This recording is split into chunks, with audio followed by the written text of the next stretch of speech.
Rizzo, candidato a presidente del PRO. Rolando, bienvenido, gracias por estar. No, gracias por tu invitación. No, por favor. Bueno, Rolando, tremendo desafío, ¿no? Tratar de volver a encaminar institucionalmente al PRO en Salta después de 9 años, casi 10 años de intervención. 9 años. A ver, la última elección que se hizo fue en el 2017. Como bien decís vos, digamos, es todo un desafío reestructurar el PRO, no solo en Salta, sino en todo el país. Sí. Porque, bueno, nosotros venimos de una crisis, podríamos decir, partidaria a partir del 2023, cuando casi éramos los que no estábamos o teníamos el candidato que se estaba probando el traje para asumir la presidencia, más o menos. Sí. Bueno, vino Milei, rompió todo el escenario político y bueno, con sus efectos, obviamente, no solo en nuestro partido, sino en todo el ámbito político del país. Y por supuesto, nosotros hoy, nuestro desafío justamente es reestructurarlo. En el mes de marzo tuvimos una reunión a nivel nacional con la dirigencia, digamos, nacional, bueno, liderada obviamente por Macri, en Parque Norte, y bueno, un poco la consigna fue: vamos a reestructurar nuestro partido, vamos a tener nuestros candidatos, creemos, no venimos a, un poco fue también la consigna, no venimos a cuestionar el rumbo, sino venimos a sumar lo que le falta a este rumbo. Entonces, bueno, con ese mandato, podríamos decir, vinimos a Salta, empezamos una serie de conversaciones internas. Bueno, en primera instancia era inclusive ayudado por la Mesa Nacional del PRO. La primera idea era integrar una lista unidad. Se conversó con todos los sectores, o yo particularmente también intenté hablar con todos, hablé con todos, y bueno, hubo ahí un acercamiento, pero después no se pudo concretar ese acercamiento, digamos, de integrar esa lista, y bueno, se tomó la decisión de ir a una elección interna en donde hoy vamos a competir 2 líneas. Claro. En una encabezo yo, por supuesto. Una voz y otra, hemos hablado la semana pasada, la anterior, con Coco Varela. Coco Varela, representante del interior. ¿Y por qué crees, primero, en el ámbito nacional se observa con mucha seriedad un trabajo que está haciendo el PRO? Lo hemos visto a Mauricio Macri, que inclusive volvió a presentarse con Gabriela Michetti, ¿no? En Mendoza, pasaron por Córdoba, por Santa Fe, como que hay todo un renacer, un reverdecer, si se quiere hablar el término, del PRO a nivel nacional. ¿Por qué crees que se da esa situación del PRO cuando todavía tenemos un Milei que, bueno, que tiene ganas de ser reelecto en el 2027, pero aparece Macri nuevamente con una propuesta de ser candidato? Bueno, básicamente nosotros somos un partido que tenemos una trayectoria, si bien no somos un partido antiguo, digamos, tenemos 23 años, para ser más exacto. A lo largo, digamos, de todo ese trabajo que se vino haciendo durante estos 20 y pico de años, se logró grandes, digamos, logros políticos, podríamos decir, en el sentido que se llegó inclusive a la presidencia, ¿no es cierto? Bueno, nosotros no podemos decir, bueno, vino otro partido en el cual nosotros nos identificamos con muchas cosas y hemos participado dentro del gobierno, digamos, si bien no somos una coalición, pero sí los equipos técnicos, por ejemplo, del PRO son los que hoy están ejecutando, digamos, la política económica y, bueno, de seguridad y otras cuestiones dentro de lo que es la presidencia de Milei.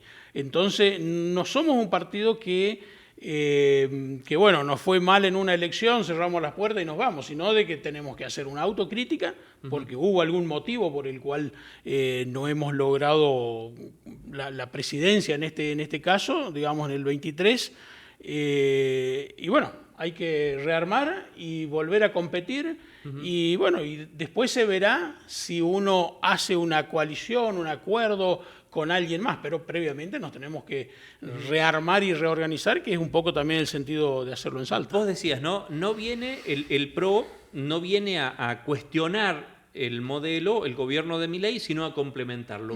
¿Qué le falta al gobierno de Milei que ustedes lo deben complementar? A ver, desde el punto de vista económico, yo como economista, digamos, creo que es la línea acertada de tener equilibrio fiscal, de combatir la inflación, de hacer una apertura económica e integrarnos al mundo. Todas son cuestiones que inclusive ni siquiera son propias de Milei, digamos, esto es propio de la teoría económica.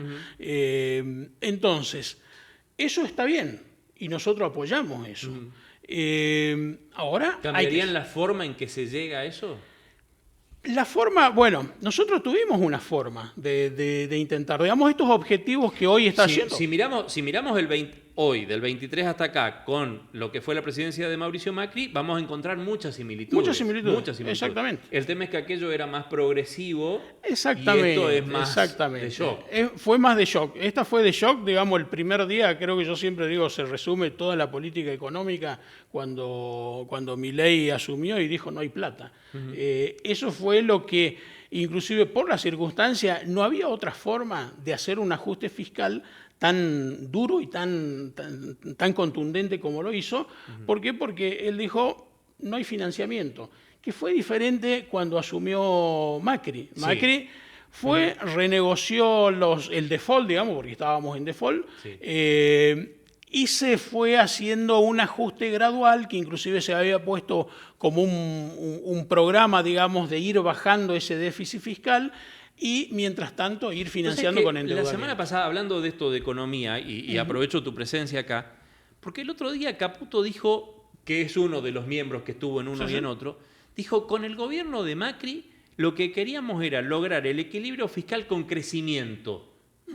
Y ahora es como que dio a entender, bueno, queremos lograr el equilibrio fiscal, no importa cómo, ¿no? Exactamente. Yo creo que, a ver, esto es toda una cuestión técnica, digamos, de discusión. Uno lo puede hacer en forma gradual, se dice, bueno, tengo financiamiento. Si tengo financiamiento, esto es como una familia, es decir, bueno, a ver, tenemos que ajustar, pero mientras tanto vamos tirando con la tarjeta, con algún crédito personal, bueno, vamos cubriendo lo que nos falta.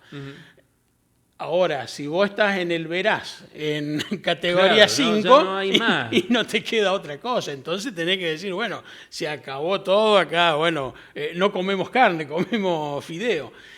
Bueno, así fue, digamos, lo de Milei, creo, un poco por una convicción de él, digamos, de su pensamiento económico, pero también obligado por las circunstancias, porque no tenía a dónde recurrir, digamos, para obtener financiamiento y digamos, el financiamiento siempre utilizan todos los gobiernos, digamos, populistas, para llamarlo de alguna forma, es la famosa emisión monetaria. Que eso después es un problema gravísimo. Acá no hay emisión monetaria, pero hay toma de deuda permanentemente.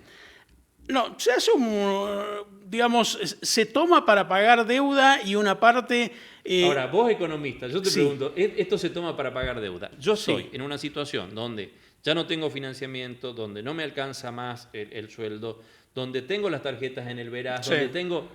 ¿Vos me recomendarías ir a tomar deuda para pagar deuda? Depende quién te preste. Primero, ¿quién te va? Primero, a ver, nosotros tenemos que tener en cuenta que a nosotros nadie nos presta. No, eso seguro. Lo único que nos prestan son los, podríamos decirlo entre comillas, a ver, ese sería peor, digamos, caer en una tasa usuraria, digamos, decir, bueno, el famoso riesgo país. El riesgo país significa que tenemos que ir a pagar tasas del 10%, que es una locura, digamos, en lo que es financiamiento para un país. Nosotros tendríamos que pagar tasas normales que pagan nuestros vecinos, no sé, un 4%, 3%, anual estoy hablando, ¿no? Entonces, yo diría, a ver, acá lo que más o menos lo que te pueden prestar son los amigos, entre comillas. Sí. Digamos, el Fondo Monetario no viene a hacerte una evaluación, digamos, que te haría una entidad financiera privada o alguien, digamos, en el mercado de capitales, porque son mucho más exigentes. Entonces, bueno, ¿qué es lo que te dice el fondo? Bueno, te damos la plata, pero bueno, logra estos objetivos y vamos negociando y qué sé yo. Bueno, son tasas inclusive mucho más baratas. Seguro. La otra es el amigo Trump. Claro, ahora las condiciones que te pone por ahí el fondo las pagamos nosotros, los laburantes, sí. ¿no? A ver, te dicen, cobre más impuesto a las ganancias o amplíe el cobro del impuesto a las ganancias, al monotributista cóbrele un poco más, digamos, ¿no? Sí. Son situaciones difíciles. El tema es, nosotros tenemos que tener en cuenta de que siempre lo pagamos nosotros. Sí, eso está claro. Lo venimos pagando hace 50 después años. te puede venir un político, no sé, o quien sea, a decirte no, porque no, el pueblo no lo va a pagar. Es mentira. Eso cuando vienen con ese cuento es mentira. Siempre lo pagamos nosotros. Sí, ¿Por qué? Porque somos los que constituimos este país. Los y actores de la economía. Claro, cuando yo le digo, cuando uno dice, a ver, el caso de la inflación, que es una forma de pagar, digamos, toda esta fiesta. Dice, bueno, a ver, me falta plata, bueno, y emito dinero. Y después eso se traduce en inflación. Yo siempre digo, toda esta fiesta del gasto así... Sí, alguien la tiene que pagar. Alguien la tiene que pagar y la termina pagando siempre, yo digo, el pobre tipo que va a comprar un paquete de fideos en el supermercado. Claro. Lo termina pagando él. ¿Por qué? Porque el que más o menos tiene otra posición, otro conocimiento y otros ingresos, ellos pueden proteger su dinero. ¿Por qué? Porque dicen, bueno, no sé, compro dólares, me compro un bien durable, que yo sé que si se sube la inflación también va a subir el precio ese. Entonces, ahora, el tipo que... El que vive el día a día. El que vive el día a día, digamos que su sueldo lo utiliza para sobrevivir y ese le pega de lleno la inflación. Entonces, en general, para todo lo pagamos en distintas proporciones y el que peor lo paga a la inflación es el que menos tiene. Por eso cuando, por ejemplo... ¿Crees que, disculpa que te interrumpa, pero digo, ¿y crees que ese fue o esa visión fue lo que genera división dentro del PRO? Para volver de nuevo a la elección, digo, ¿no? Entre los que están más por el lado de hagámosle ajuste progresivo, porque entiendo que el afiliado del PRO debe compartir esta visión, ¿no? Sí. Alguien tiene que pagar la fiesta, somos todos conscientes que durante la época del kirchnerismo acá se emitió y se emitió y se emitió. Digo, ¿crees que hoy las diferencias que existen dentro del PRO son por ir por un camino más liviano, tal vez, más progresista, o por un camino de shock? A ver, yo particularmente creo en el shock. Creo en el shock porque esto es como, yo siempre digo, si uno está enfermo, no dice, a ver, me voy a ir curando de a poco. Sí. Le decía al médico, no, bueno, metele. Si hay que operar, operar. Metele. Vamos a decir, si hay que amputar la pierna, amputar. Porque si no la gangrena sigue y después sí, me voy a morir con la pierna puesta, pero voy a morir. Sí. Entonces, yo soy partidario de que si hay que hacerlo de una vez. Después, por supuesto, son visiones, ¿no es cierto? ¿Por qué? Porque nosotros ya lo hemos intentado, y de hecho el PRO lo intentó, de hacerlo de a poco, y después cuando se le cortó el financiamiento, ese financiamiento que ellos consideraban, digamos, o que el partido consideraba, o la presidencia de Macri consideraba de que iba a continuar, se cortó, que fue a principios del 2018, cuando hubo una situación internacional que era... como consecuencia de esta guerra comercial entre Estados Unidos y China y bueno, el gobierno de Trump y la suba de la tasa de interés de la Reserva Federal, vinieron los acreedores y dijeron, bueno muchachos, lo acompañamos hasta acá, traigan la mía que yo me voy. La famosa salida de capitales, esa cuestión. Fuga de capitales que le dicen.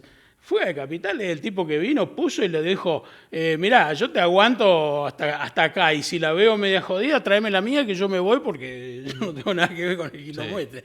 Entonces, si lo tenés que hacer, hacelo de entrada porque si no, lo vas a tener que hacer después. Y Macri, de hecho, el presidente Macri lo intentó hacer a partir del 2018, en donde dijo, bueno, se nos acabó la fuente de financiamiento, vamos a recurrir al Fondo Monetario.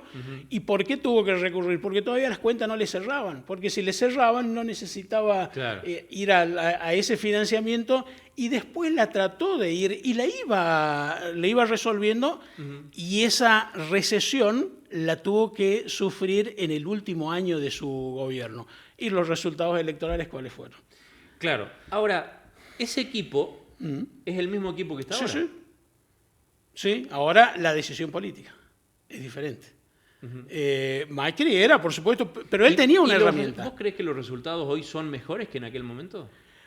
Yo considero que sí, en general.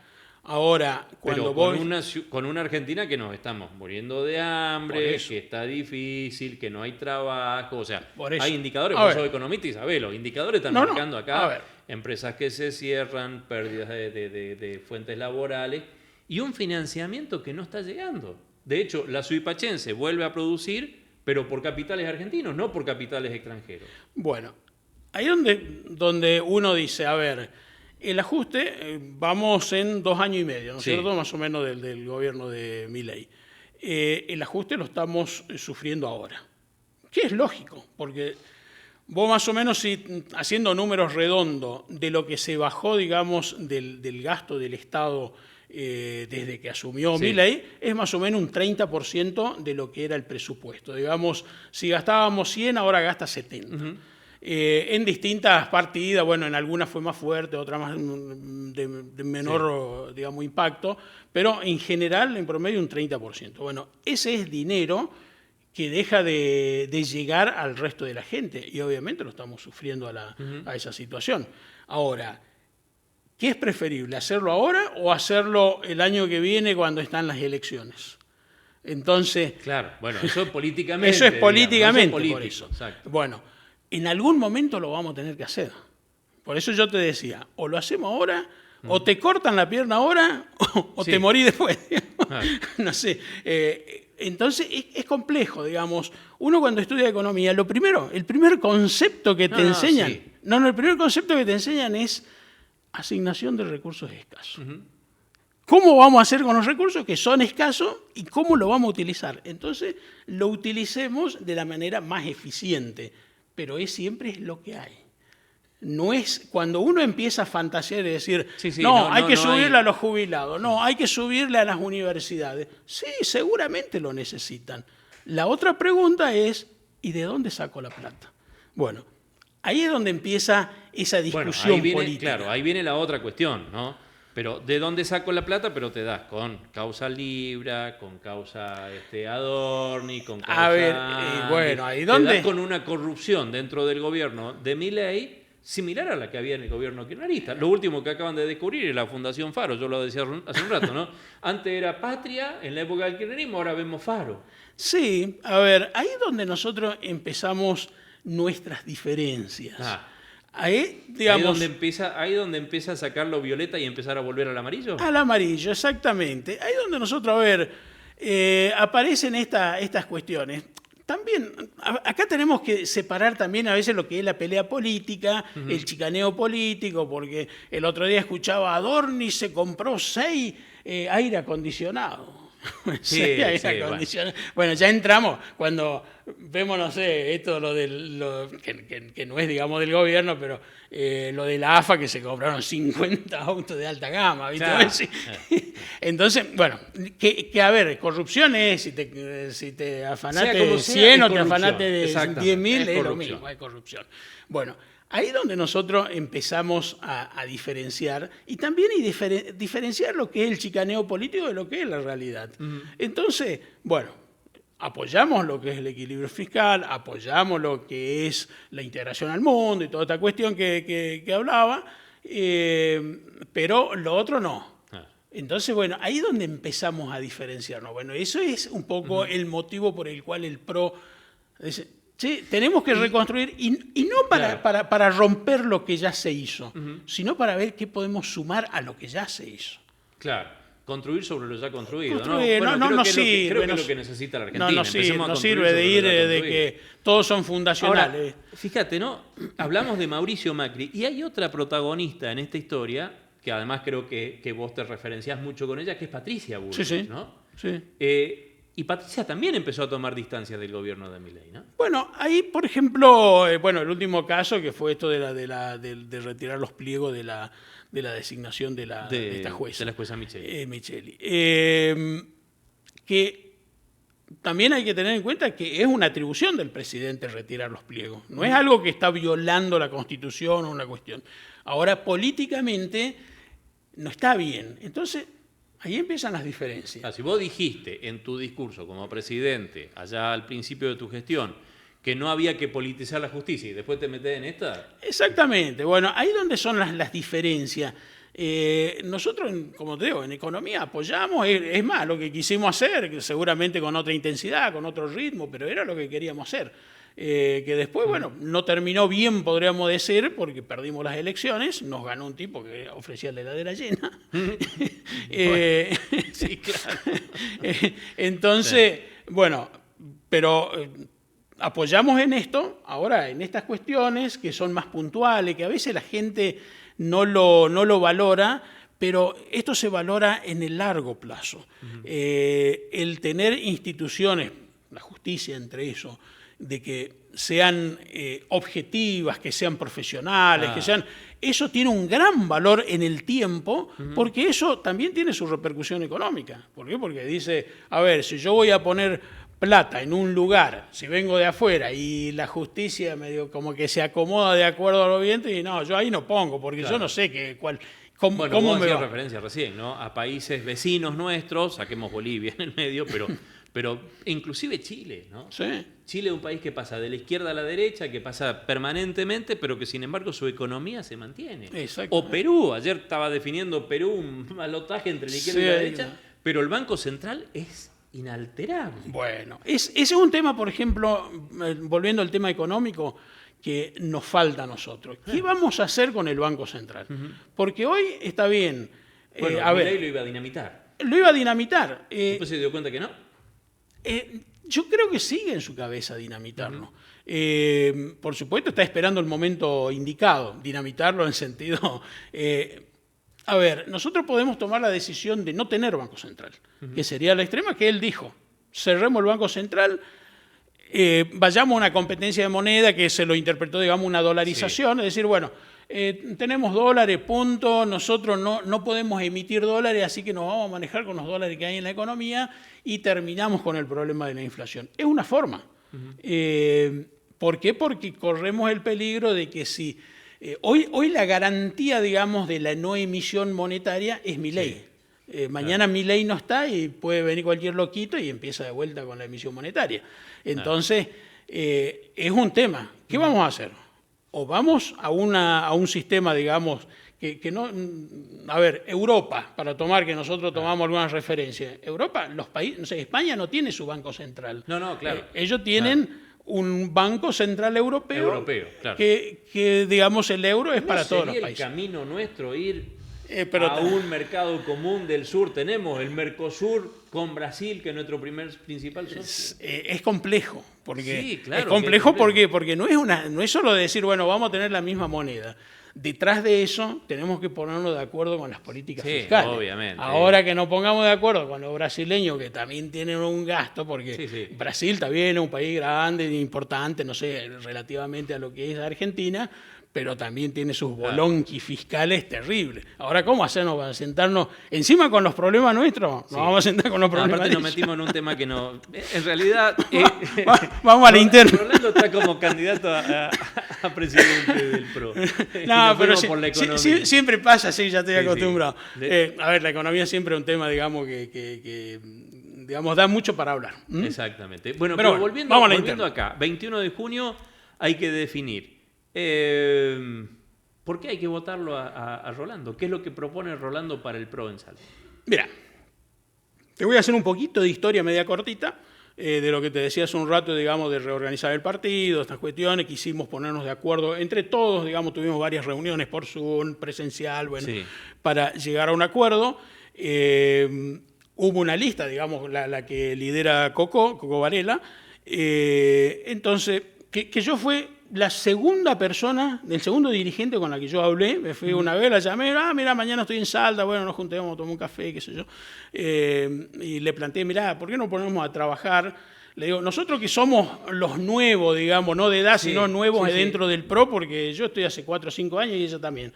Le digo, ¿por qué no dejamos de lado los que no estamos contaminados, digamos, con el pasado, nos sentemos y veamos cómo reestructurar el partido? Y yo te diría como sugerencia, inclusive que ella, digamos, también estaba de acuerdo, yo le dije, mira, y no es porque tenga un problema personal, porque yo no tengo un problema personal con nadie dentro del PRO, le digo, mira, fulano, mecano y sultano no pueden ser los presidentes. ¿Por qué? Porque, no quiero decir nombres, digamos. Sí. Yo conozco algunos nombres, digamos. Pero le digo, ¿por qué? Porque si llega a ser presidente de una de estas personas, inmediatamente se produce una fractura. Entonces tendríamos que buscar a alguien nuevo. Y no te estoy diciendo que sea yo ni que seas vos, sino busquemos. Inclusive ella me planteó, mirá, no, yo no quiero serlo porque yo estoy a 150 kilómetros, ¿cómo me voy a plantear todo el bolonqui este? Bueno, busquemos, le digo. Y empecemos a trabajar y bueno, cuando nos levantamos del café, el tema era ir a empezar a trabajar juntos. Sí. Después vino la reunión de Parque Norte, que ella también participó. En algún momento del camino era otra persona. No sé, ya no, ni me atendía el teléfono. ¿Volvió a influir? Yo lo miro desde afuera. El PRO en Salta, cuando surge el PRO, me voy a ir en el tiempo a varios años atrás, el PRO surge como una alternativa, siempre alineado con la figura de Macri y demás. Después el PRO en Salta cobró alguna vida, pero cuando se mete la política nacional en el medio se termina pudriendo todo. Bueno, ahí está. ¿Volvió a pasar eso? Sí. Me consta, digamos, de que empezaron a haber estas operaciones desde la mesa nacional del PRO con el dedo. Exacto. Sí. Yo vengo, siempre digo, de la actividad privada 100%, ni empleado público, me metí en esto simplemente por una cuestión de vocación, de decir, a ver qué puedo aportar para resolver, digamos, ni vivo, ni viví, ni me interesa vivir de la política, ¿no? Era simplemente por esa voluntad que uno dice, bueno, hago algo. Claro. Entonces, yo no tengo sponsor, digamos. Entonces yo creo que ese diálogo, por eso hacía referencia, digamos, a ese diálogo que yo tuve con Coco, en donde yo le planteo y después en un momento vino un dedo y dijo, no, vos vas a ser la claro. presidenta, y bueno, ahí ya se terminó todo el diálogo. Entonces, pero ahora, ¿qué es lo que yo intuyo y qué es lo que veo, digamos, con pruebas bastante fehacientes, de que hay un acuerdo con el gobierno provincial? ¿Por qué? Porque hay funcionarios, puntualmente el vicepresidente es un funcionario directo del Ministerio de la Producción, designado por decreto, que es Kenji Gómez Matsumoto, que es el vicepresidente, del candidato a vicepresidente, perdón, de la línea de ellos. Entonces, digo, saqué mi conclusión, refiriéndome a lo que ella decía en ese café. 150 kilómetros. ¿Quién reemplaza? El vicepresidente. Claro. Entonces, las decisiones políticas están en manos del gobierno provincial. Que no quiere decir que uno esté de acuerdo o en desacuerdo, sino, y ahí donde yo me empiezo a diferenciar, donde nos empezamos a diferenciar los dirigentes. No, nosotros reconstruyamos el PRO, tengamos nuestras propuestas, nosotros tenemos, podríamos decir, sin jactarse ni decir de que tenemos todo, pero tenemos buenos equipos técnicos, muchos se nos fueron, tenemos buenos dirigentes, hemos, digamos, a nivel nacional, tuvimos 2 candidatos que eran presidenciables, digamos, con ese partido bien estructurado. Yo siempre digo, fue el mejor proyecto político que tuvo la Argentina, digamos, en su estructuración. Entonces, bueno, recuperemos eso, nos sentemos, reorganicemos, convoquemos a todos. Por ejemplo, mi vocación es, en caso de ser elegido, vengan todos, muchachos.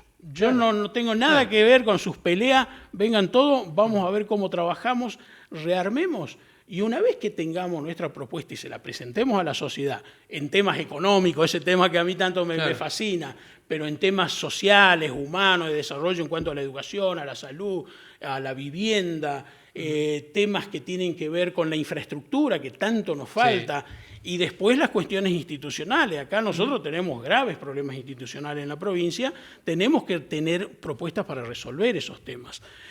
Tal vez uno de los temas más candentes es la Auditoría General de la provincia, digamos, que por ejemplo. Sí. Entonces, bueno, todas esas cuestiones, nosotros tenemos que tener una propuesta, pero no podemos tener una propuesta si de entrada nos vamos y nos subordinamos a otro partido. Primero fortalecer el partido, después vemos la alianza electoral. Claro, nos sentamos, nos discutamos y seguramente nos podremos poner de acuerdo con otro partido y bienvenido sea, si coincidimos en algunas líneas. Exacto. Entonces, bueno, pero yo de entrada no puedo entregar el partido.